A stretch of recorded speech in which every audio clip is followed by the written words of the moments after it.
Alright, this is called Confession of a Wounded Heart. This is my idea. Instead of wallowing in self-pity and falling apart, to isolate in my room and make some fucking art. Here goes. I lay here wounded, empty and lethargic, wondering what the point in having a heart even is. She accused me of the very thing she was being. I sit here wondering, why me? Not poor me. You're just a victim needing babied, she screams. Yes, in that moment I was actually. I'm dying in your back seat. Hello, are you there? Do you even care? Are you empathic? If so, where is that love and compassion at? Or in that moment, did you just not know how to react? Please tell me the facts. 'Cause last time I checked, I just wanted your love and nourishment. What the fuck is this? The Twilight Zone? What did I do, or was my part in it all? Processing within, asking myself, listening with no distractions at all, fully present. What just happened? Carefully reviewing the full happening. Maybe what you said was true. Let me take a closer view. Can it set me free from this insanity? Heartbreak hotel party of one on constant repeat. I learned from the previous love. Analyze all accusations well, after all. People being God is dangerous as hell. But how are they not, if God is the universe? Do not believe everything that is said, especially if it's coming from the demon in their head. The one saying you are this or you are that is burying it deep from themselves. Don't give it away, your power of I am. Believing everything without scrutinizing definitely will. Critic or question everything. Use that mental filtration effectively. Check your sources, yo. For cosigners of bullshit and negativity are everywhere. The gift of selective hearing. Learning the flip sides. There are many. Inspiration, if you want it to be. To learn a new perception on reality from an opposite being. Can you handle hearing it all? Especially if it's not what you wanted to hear to begin with, dude.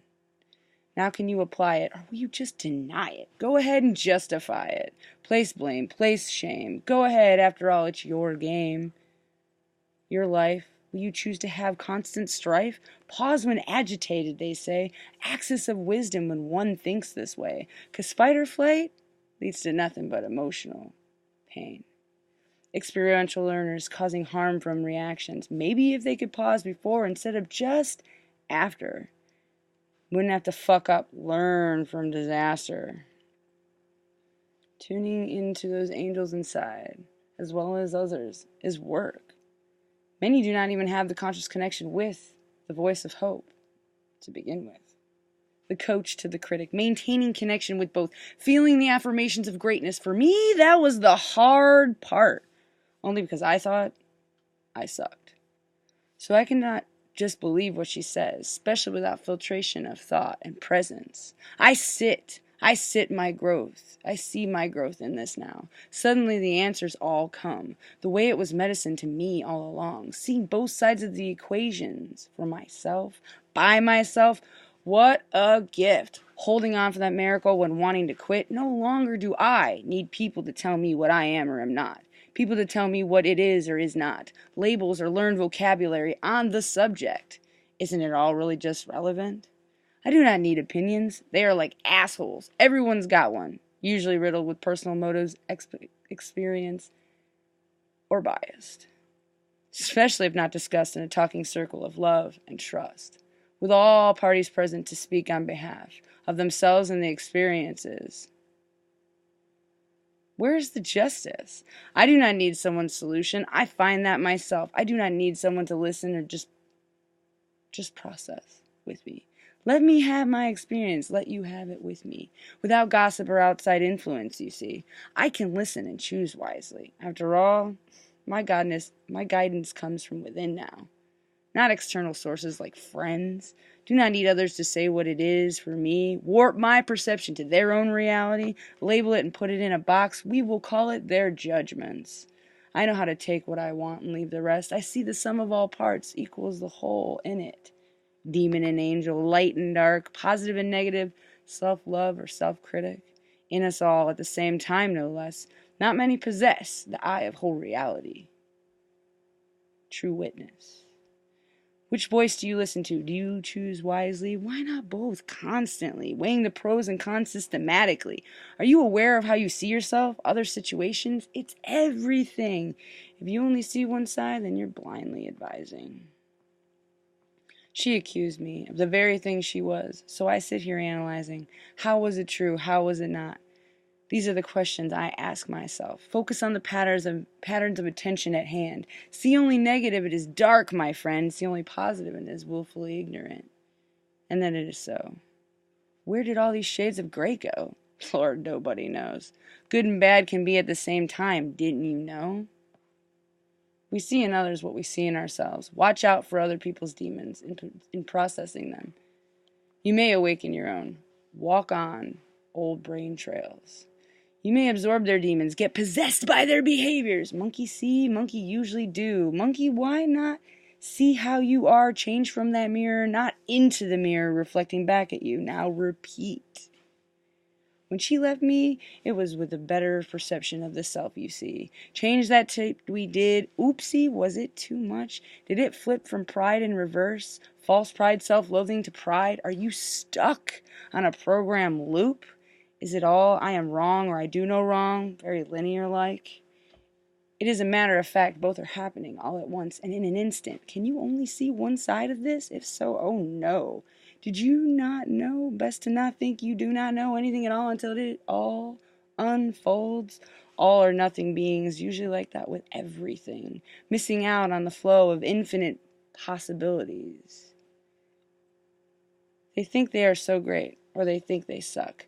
They think that also about everyone else. Solve their problems by being all in or all out. Robots computing, forgetting the great fact. To be human is to be flawed and imperfect. Mistake is evidence of trying. Its product's not perfection. If you punish, then where is your forgiveness? Makes me nervous when I feel the quickness of get this or I will forget you. There's a point of this school of life. The lessons are all earned by participation. Participation is not always right or wrong, good or bad, just mid-story with more to be revealed. She accused me of the very thing she was being. I sit here pondering how people and I are medicine. Medicine you do not always see the benefit from at first. After all, it is your job to look for them and how it works. Your job to know discipline. Control your inner critic. Know the tool. Is it sabotaging or helping? Where's the checks and balance here? Where she left me, she was high as a tree. She had grown with me substantially. Not for, but with. But when she left, she knew she was hot as fuck. Not when she was with those other schmucks. She thought she sucked. Put up with chicks who sucked. They almost sucked her heart right out. Accepted the amount of love she thought and deserved. She also gave as much as she got, which I could tell was not a lot. When she left me, she screamed, I do not like the person I am changing into. I wanted to ask, did you ever? Bet she did not see how she was better. Do we even know all of ourselves? Is that even possible? How? Are we not ever changing like the universe around? Did you ever peek at that stuff you did not want to look at? Was I comfortable enough for that fact? Shut deep down in the closet of closed learned behaviors, swept under the rug of heavy denial. Do you not like all the changes you are becoming? Why? Because you're not running? I would have asked. But if I had time to slow down and process, pause when agitated application, I wouldn't have an opportunity missed. We had to decide then or there. Be it best or be it not. Different does not always have to be right or wrong. Love or hate can be changed to accept and embrace. Different is scary to most. Fear of change, fear of unknown, who knows? I do not know. But I know a critical mind focused on negative perception is nothing more than disaster waiting to manifest into reality. When she left me, she could be alone. She loved herself that much. Why? Oh, I told her so. unlike the rest of those fuckers involved. I told her some great, powerful stuff, speaking louder than the critic that was installed in her mind. When she shared how she was not hot, I'd say, baby, clearly they did not know what the fuck they were talking about. I'd say, look at me, I'm hot. How can you get someone who is hot if you are not? I had self-love and taught it. I helped her process. I was in her process. We processed well together. We were on the flip side of the spiral of growth, too. Landing on the lighter side of it all, the part where I actually fell in love. The part where I trusted again and wanted what she once wanted. Maybe she just thought she did.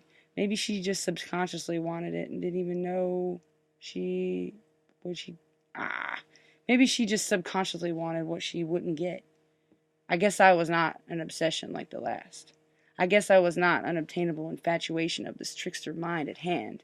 I guess I was not even worth the status of a best friend.